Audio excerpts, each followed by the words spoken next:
I was 12 the first time I realized what my father's enemies looked like. They came in expensive suits, they smiled in photographs, and their hands were always extended in a handshake that lingered too long, as if possession of my father's time was a political trophy. By then, I'd already memorized the smell of the Capitol hallways in Washington, that sour mix of sweat and ambition. Friends, you enjoy listening to stories, but you don't subscribe to the channel or like the videos. I request you to please subscribe to the channel right now so that I get more motivation to bring you even more stories. If you help me reach 1,000 subscribers, I promise to bring you extremely best stories with a truly real feel, so go ahead, like the video, subscribe to the channel, and now let's move on to today's story. But I wasn't 12 anymore. Now I was 29, standing in the stale light of my tiny Georgetown apartment, trying to process the fact that someone wanted my father destroyed, and soon. Not with rumors. Not with debates. But with something bigger, darker. Something that could rip his life apart and leave no room for return. Maybe I should explain. My father, Jonathan Reyes, had been in politics for almost 3 decades, a congressman from New Jersey who had clawed his way up from a working-class childhood to the corridors of power. I'd grown up on campaign buses, dozing off against plastic windows while volunteers carried cardboard signs and shouted slogans into the night. My mother left early on. She said she'd had enough of politics cutting into her bones, and so it had been me and Dad for most of my life. He used to say, family comes before campaigns. But campaigns pay for our protection. I never truly understood those words until now.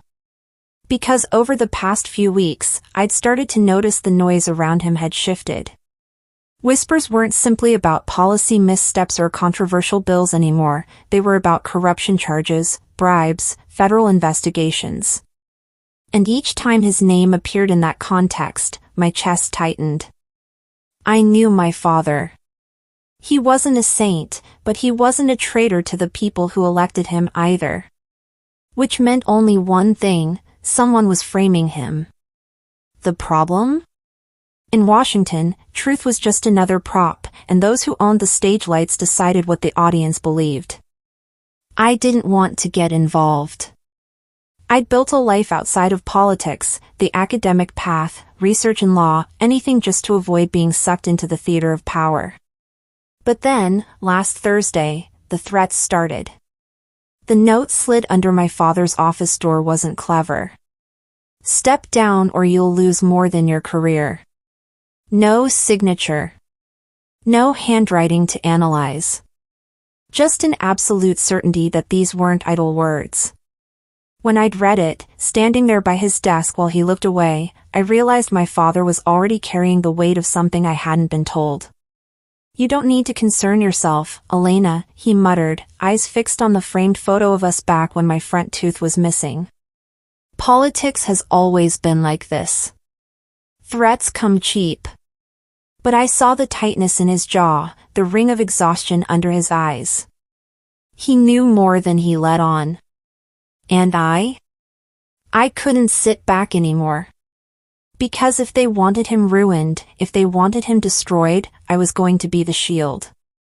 And the sword, if I had to be. The first steps were small. I began observing. Keeping watch at late-night meetings outside his townhouse. Listening when he made hushed calls he thought I wasn't awake to hear. By the end of the week, 2 things became clear. There was a cabal, a network of men in power, rivals who had once pretended at dinner tables to be his allies. They had a plan, one that involved federal prosecutors and manufactured evidence. And at the center of it was one name. Senator Raymond Aldridge.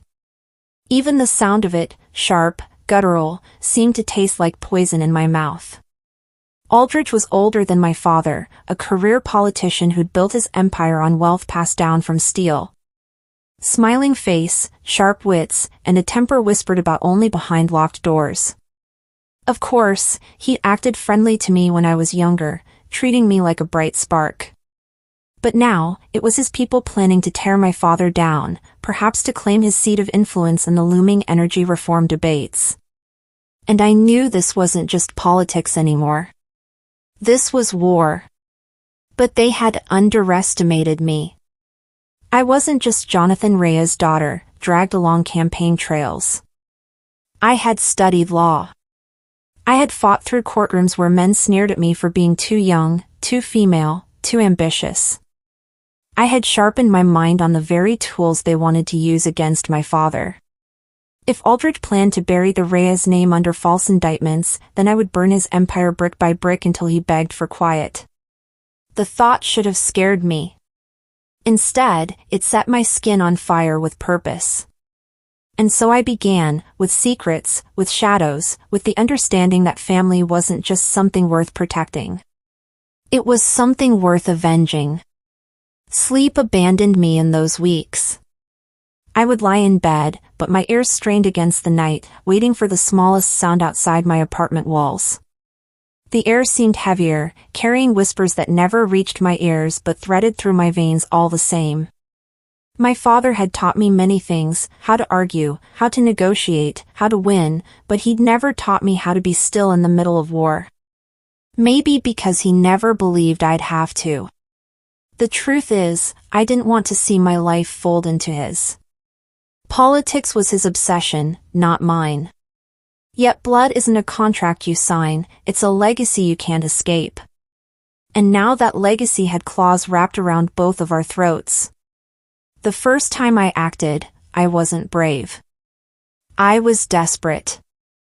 I followed him.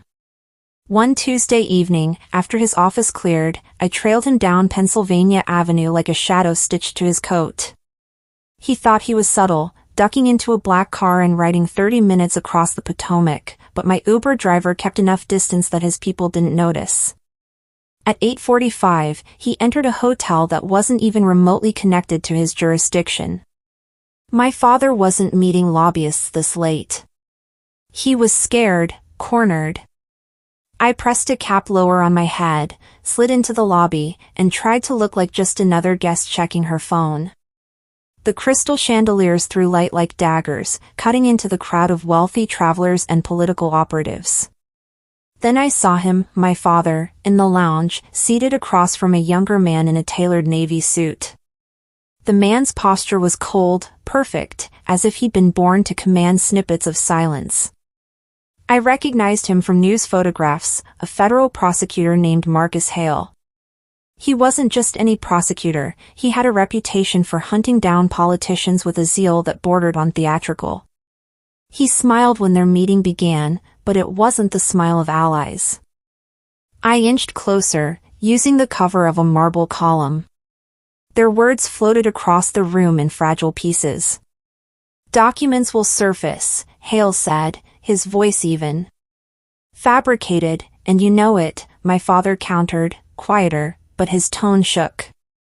"Doesn't matter, Congressman," Hale leaned forward. "Truth is what people believe."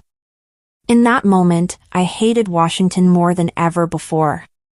Truth was elastic. Truth was for sale. And these men were about to stretch it until my father snapped. What haunted me, though, wasn't Hale's voice, it was the way my father's shoulders slumped when he listened. It wasn't defeat exactly, but resignation. Like a soldier hearing the empty click of his last bullet. When Hale left, my father stayed behind, staring down into his glass like he could find salvation in whiskey. I almost approached him, I almost told him that he wasn't alone. But then my instinct screamed that if I wanted to fight for him, I couldn't do it in the open. Not yet. So I pulled back. I left the hotel before him, slipping into the September night with wind cutting across my cheeks, my heart thrumming so hard it hurt. And that was the moment I knew beyond doubt, I wasn't just going to protect my father. I was going to hunt the ones responsible. I started where a hunter always starts, with tracks. Aldridge was careful, but not flawless. Washington gossip loved him too much. A whispered donation here, an offshore account there, rumors that never reached front pages because he owned too many of them. But as a researcher, I'd learned how to strip rumors bare and test them against facts. Night after night, I sat surrounded by legal pads and glowing screens, piecing together campaign finance ledgers, combing property records, chasing the trail of his hidden hands. I used to study these documents for professors. Now I was studying them to ruin a man who thought he could touch my father and walk away clean. And in the static of those numbers, patterns emerged. His fingerprints weren't on the evidence directly, but the network around him was ugly with bribes funneled through consulting firms, fraudulent charities, and old boy contracts. And guess who else appeared again and again in his orbit? Marcus Hale. So the predator had found his prosecutor. The realization nearly scorched me. Hale wasn't rooting out corruption, he was complicit. He'd let himself become Aldridge's weapon, turning the justice system into an executioner for political prey. That night, staring at my monitor at 3 a.m, I made a vow out loud, my voice rough as broken glass. If you come for my father, I'll come for everything you love. The silence didn't answer. But I knew I had crossed something invisible, a line that meant my life, too, might never be the same again. The first test came sooner than I expected. I was leaving my apartment that weekend when a black SUV stalled near the curb. Its windows were tinted, too dark against the overcast sky. For a moment, I felt it, a gaze, pressing against my cheek though I couldn't see it. My throat clenched. Then the SUV pulled away, blending into a city too busy to notice its own shadows. They were watching me. Not just my father, me. The realization didn't paralyze me. It steeled me. Because if they thought they could intimidate the daughter of Jonathan Reyes, then they hadn't learned what kind of woman Washington had forged. I wasn't running. I was beginning. I always thought revenge would feel like fire, like something wild spilling through me, impossible to contain. But when the moment finally came, it felt colder. Calculated. Like a chessboard where the pieces moved themselves if you had the patience to see the patterns. And patience was something I had in abundance. I started close to the source. Aldridge's circle wasn't just faceless lobbyists or cigar room donors. It was aides, staffers, interns, the overlooked machinery that actually kept the empire humming. Find the weakest link in the chain, and you could shake loose the entire structure. For weeks, I hovered at the edges of their world. I attended public hearings, slipping into gallery seats no one cared to notice.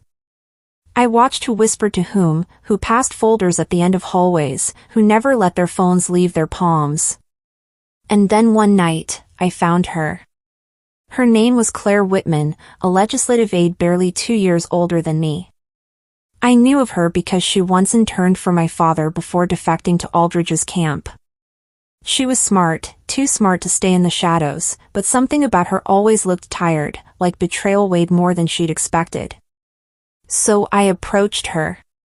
It wasn't in a confrontation, but at a rooftop bar that Hill staffers loved because their bosses never came there. I sat 2 stools away, ordered a drink, and waited as she scrolled numbly through her phone. You ever get the feeling you're swimming for someone else's shoreline? I asked softly.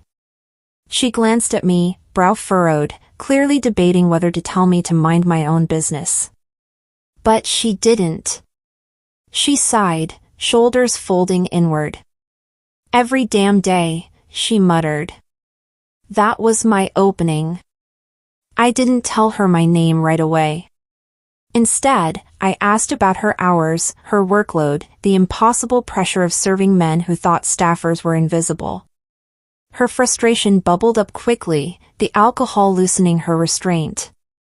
By the end of 2 drinks, I knew things she probably hadn't told her closest friends, who Aldridge screamed at in private, which memos were massaged before hearings, which donations skirted the legal line. I didn't push too hard yet. A hunter doesn't slam the trap. She waits. At 11 p.m., when she finally asked who I was, I told her. Her lips parted in a silent gasp. You're his daughter, she whispered. It wasn't accusation. It was all wrapped in fear. Yes, I admitted. And I think you know what they're plotting against him. Her face strained. Her silence was louder than any denial. Claire, I said gently, inching closer so only she could hear, you don't have to go down with them. She didn't answer that night. But when she left, she avoided eye contact, clutching her phone like a weapon, as though deciding whether to dial someone the second she stepped outside. For 2 days, I heard nothing. And then, on the third, I found a message slipped under my apartment door. Handwritten. Untraceable. Meet me at Meridian Hill Park. Midnight. Don't tell him. I went, though every instinct told me it could be a trap. Washington at night had a different face, statues glowing ghostly and streets too empty to be trusted. Meridian Hill was no safer, its fountains whispered louder than footsteps. But I went anyway, my father's blood tugging me forward. Claire was there, wrapped in a long camel coat, eyes darting like a cornered bird. They're making a case that doesn't exist, she said without greeting. But they're building it so carefully, Elena, you'll never prove it's false without the inside files. What files? Aldridge's committee memos. Emails. Phone logs. They're hidden, not on any public server. They prove Hale's been fed, step by step, by Aldridge's people. But if you touch them, Elena, you're crossing into ground you can't come back from. Her voice trembled, but there was something else in her gaze too. A plea. I knew what she really wanted, absolution. A way to give up fragments of her guilt without being dragged under by it. Where? I asked simply. Her answer was quick, like she'd been carrying it in her throat for weeks, a private server, masked under a non-profit Aldridge founded years ago, the Future American Trust. Check the records. That's where he hides his rot. Then she left. Just like that. No goodbye, no warning, just melted into the dark before either of us could regret what we'd unleashed. Walking home that night, I felt something I hadn't in weeks. Leverage. For the first time, I didn't feel like I was just dodging shadows. I had a target. I had a path. Still, under that flame of exhilaration was another truth, I was now playing their game. Aldridge's game. The game my father had tried to keep me away from my whole life. I was moving pieces on the same board that had already taken so many others. But when I thought of my father, sitting alone in his office, haunted by the knowledge of a noose tightening around his career, I didn't falter. If Aldridge wanted war, he had chosen the wrong family. This wasn't just about saving my father anymore. This was personal. The name the Future American Trust sounded harmless, almost noble. That was the point, I suppose. Dress the rot in patriotism and charity, and few ever bother to look past the facade. But I wasn't few anymore. For 2 days, I buried myself in research. The nonprofit existed on paper, but barely. No staff besides a token director of operations. No real donors, no outreach work, no funding drives. It was a hollow shell, a digital mask. And nestled inside its filings, buried under legal jargon, were clues, IT payments to contractors that didn't match any outreach supposedly being done. No physical office beyond a rented floor in a building on K Street where dozens of other firms lived facelessly. Every breadcrumb screamed, this is where Aldridge hides his teeth. The problem was reaching in without getting them snapped shut on me. I had to be careful. Washington was tech-savvy enough to notice amateur break-ins. My law training gave me ways to sniff around the edges, but hacking into a senator's shadow server wasn't law school research. I couldn't just log in from my laptop and hope no one noticed. Which meant I needed access. Physical access. And that was how I found myself on a Tuesday evening standing outside Aldridge's K Street building, the sky painted in fading orange, with my stomach twisted into knots and my palms slick inside leather gloves. I told myself I was prepared. I'd followed the building's routines for days, learning who entered after hours, who signed out keys, who delivered late-night food orders. The security was competent but bored, more concerned with phones and sports scores than another nameless non-profit tenant. I went in simple. A dark suit jacket, my hair pulled back, a black satchel over my shoulder. No disguise beyond looking like I belonged. In Washington, confidence was the only ID anyone demanded. The doorman barely glanced up when I signed into the guest book with the name Claire Whitman. By the time I took the elevator to the 4th floor, my pulse was so loud I thought the walls could hear it. And when the doors opened, I faced nothing more than beige carpeting, a row of identical doors, and fluorescent lighting buzzing like a horde of insects. Suite 412.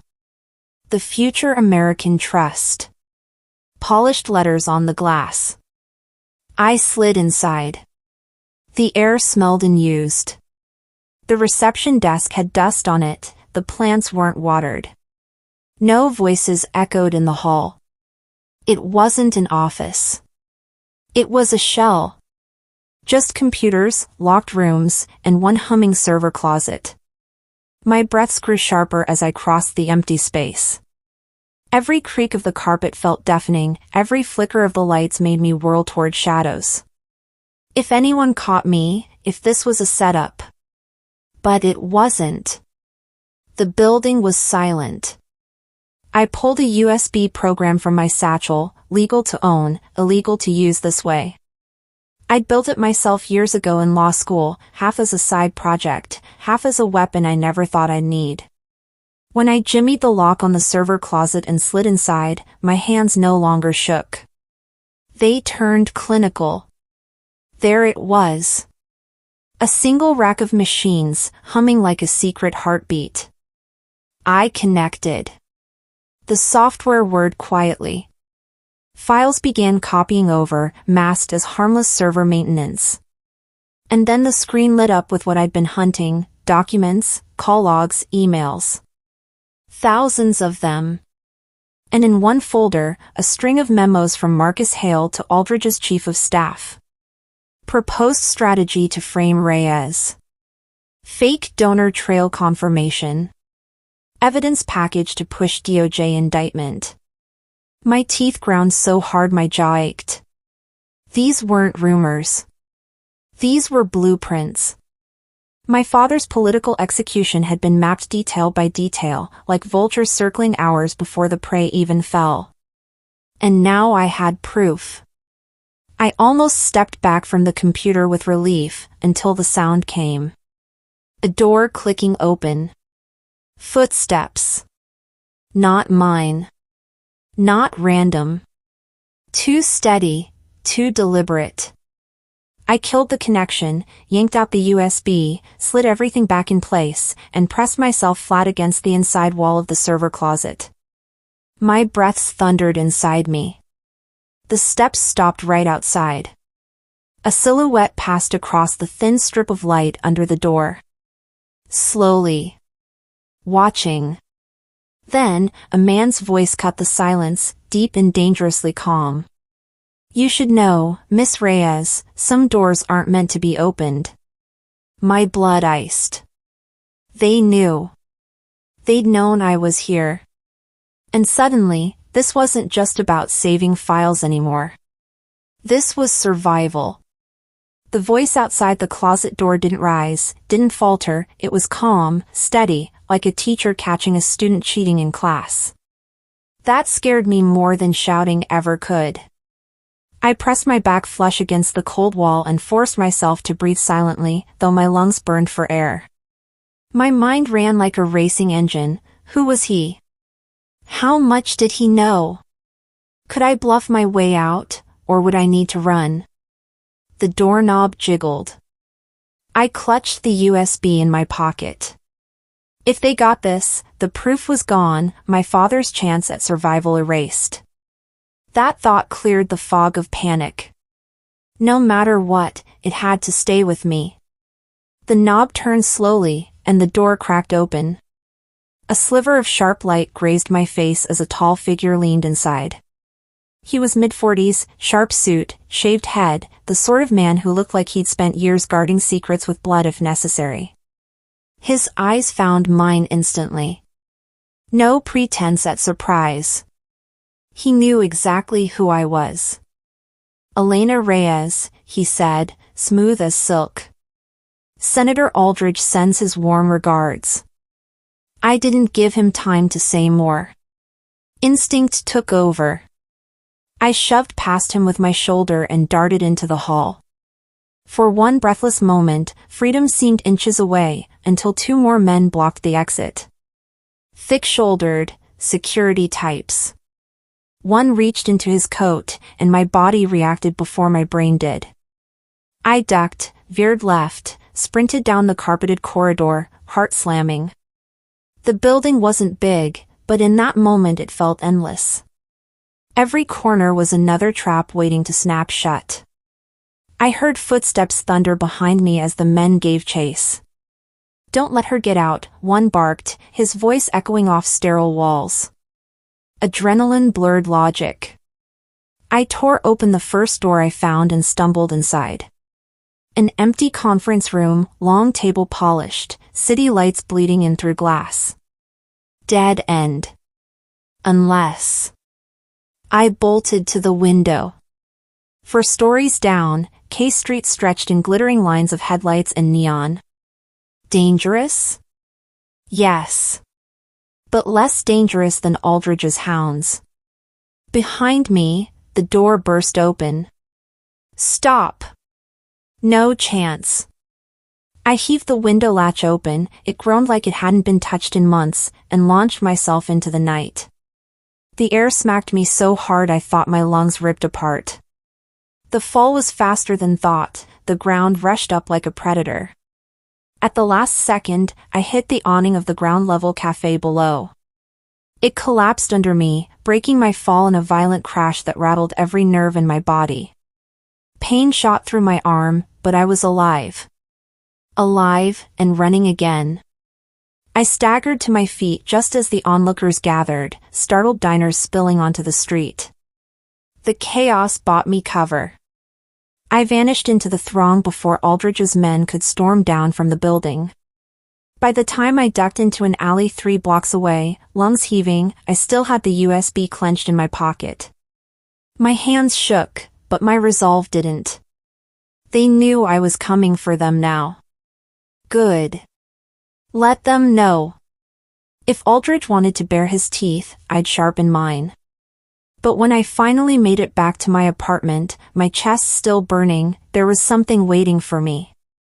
Slipped under the door. Again. An envelope. Plain, thin. Inside, one photograph. My father, leaving his office, tie loose, head bent under the streetlight glow. And scrawled on the back in ink that bled like a wound, "You keep digging, he pays the price."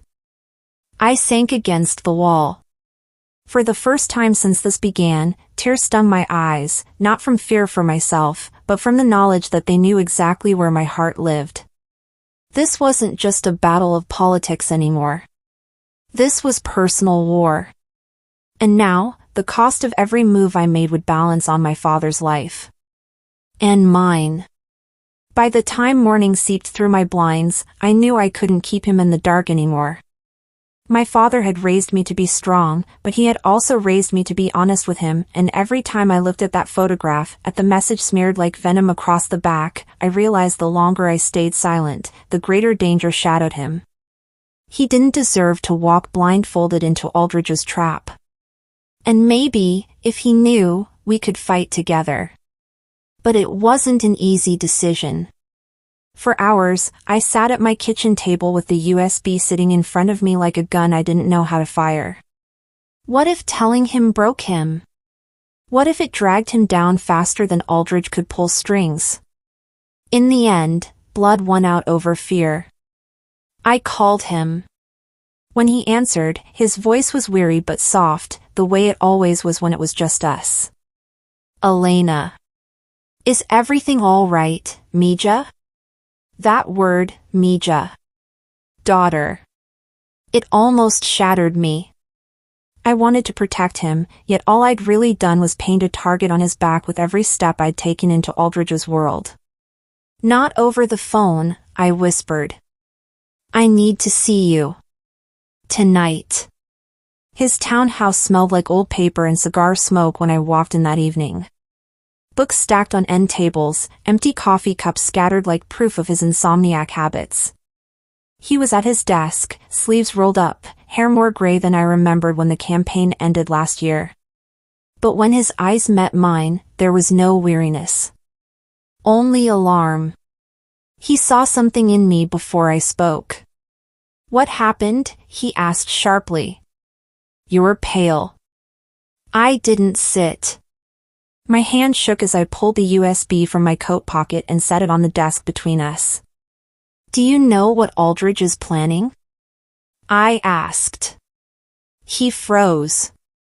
Just for a second. But it was enough. He knew. How? He stopped himself, his jaw tightening. Elena, this isn't. I cut him off. Don't tell me it's politics as usual.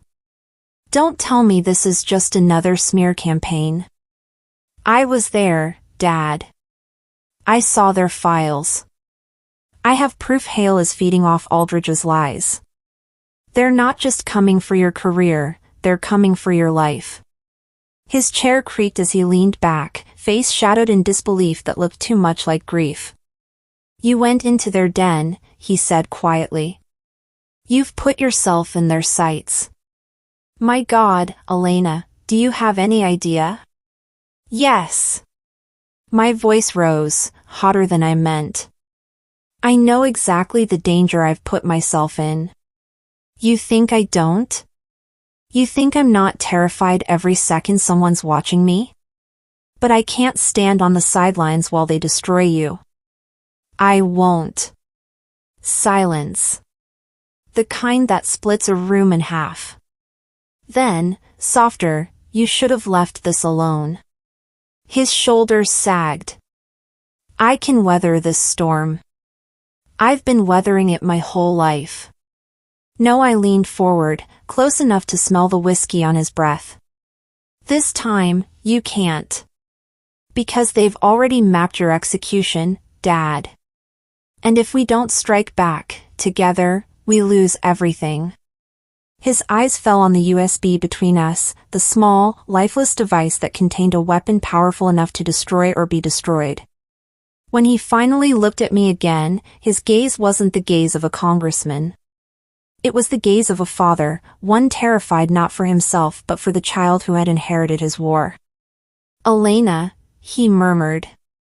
If we go down this path, there's no undoing it. No safe return.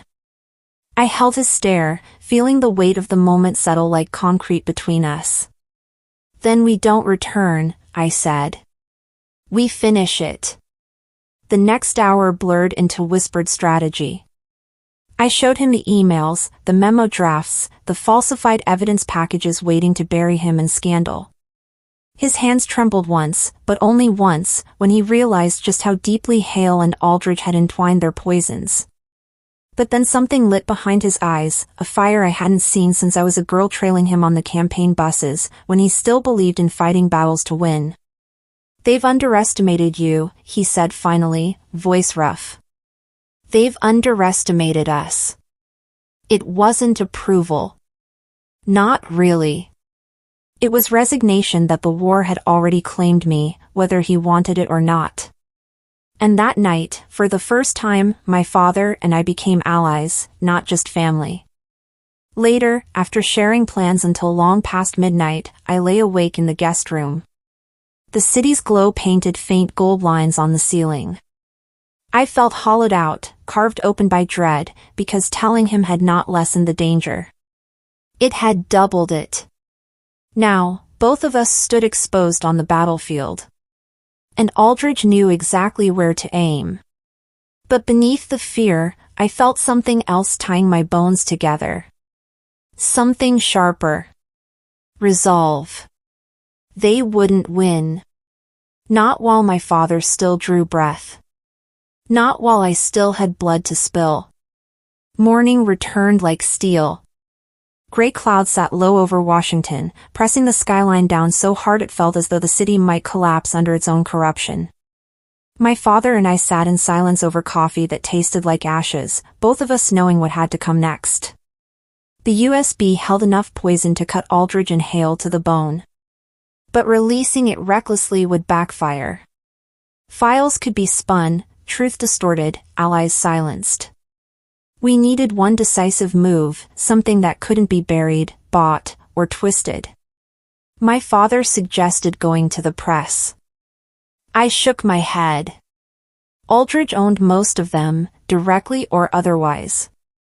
There has to be a forum, I murmured, where covering it up would be impossible. Where burying it would only shine a brighter light. And then it hit us both at once. A hearing.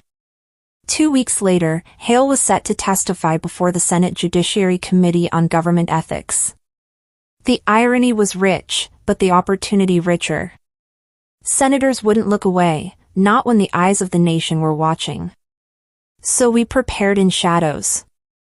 I forged connections with journalists still hungry for truth, the ones Aldridge hadn't seduced. My father quietly planted seeds among his few remaining allies on the Hill, whispering that something big was coming, something they'd want front row seats for. And then came the day. The committee chamber buzzed with artificial dignity, cameras crowding the back like wolves. Hale sat at the witness table, smugness painted across his face, Aldridge visible in the row behind him like a puppeteer admiring his marionette. I was there too, seated just behind my father. Every breath felt like standing on a cliff's edge. In my purse, the USB burned like a live grenade. The questioning began, predictable and tedious. Hale delivered polished lies about integrity and the pursuit of justice. My nails dug crescents into my palms. And then, when my father's turn to question him arrived, I saw a flash, the younger man he once was, a fighter who'd hustled his way into politics on sheer grit. He leaned in, his voice sharp enough to slice marble.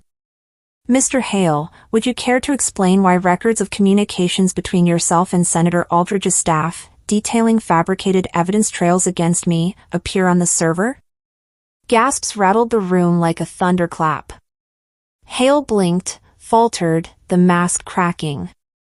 Aldridge shifted uncomfortably, his jaw tightening. And that was my cue. I rose, calm as the executioner I had become, and handed the USB to the committee clerk. For the record, I said, voice steady, this contains unaltered internal files from Aldridge's nonprofit shell, the Future American Trust. Every word, every strategy, every fraud.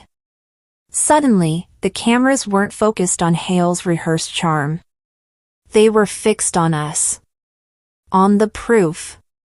On the fall unraveling in real time. Hale stammered, tried to protest, but the documents spiraled onto the screens, undeniable, damning.